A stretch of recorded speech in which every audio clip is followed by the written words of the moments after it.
রাজনাথ মুখার্জি বৈদেহীকে বলতে থাকে, তোমরা কি ভেবেছিলে তোমরা জিতে যাবে? এর পিছনে রয়েছে কৌশিকী। কৌশিকীর সামনে সবাই কিন্তু তোমরা বাচ্চা। উৎসব তখন আসে, উৎসবকে তখন রাজনাথ মুখার্জি বলতে থাকে, তোরা কোনোদিন পারবি না কৌশিকীর সঙ্গে। সে সময় উৎসবের কাছে ফোন আসে টিথি, এবং টিথি বলতে থাকে যে এবার কিন্তু একজন আসতে চলেছে তোমাদের বাড়িতে, যে জগদ্ধাত্রী সহ সবাইকে শেষ করে দেবে। সে সময় উৎসব কিন্তু হাসতে থাকে। সেই সময় রাজনাথ মুখার্জি বলে, কে ফোন করেছিল রে? তখন উৎসব একটা হেয়ালি দিয়ে বলতে থাকে, এমন একজন যে জগদ্ধাত্রী সহ সবাইকে শেষ করে দেবে। এবং কিছুটা চিন্তা পড়ে যায় রাজনাথ মুখার্জি। এদিকে কিন্তু ইন্টারোগেট করতে থাকে স্বয়ম্ভু এবং জগদ্ধাত্রী।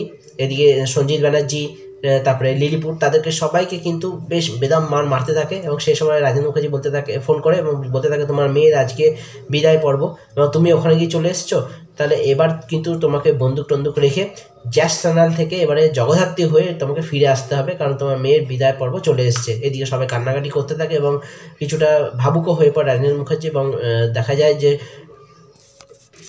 ঋষভের বাবাকে, আর ঋষভকে বলতে থাকে, আমার পাগলি মেয়েটাকে একটু দেখে রাখবে। কারণ দুর্গা বলতে থাকে, আমি কি চলে যাচ্ছি নাকি? আমি আবার কিন্তু এখানে ফিরে আসবো, আর ওরা আমাকে কি দেখবে? আমি ওদের সবাইকে দেখে রাখবো। একসময় একটা দেখায় হাসি রোল পড়ে যায়। দেখা যাক এবার নেক্সট পর্বে কি হয়।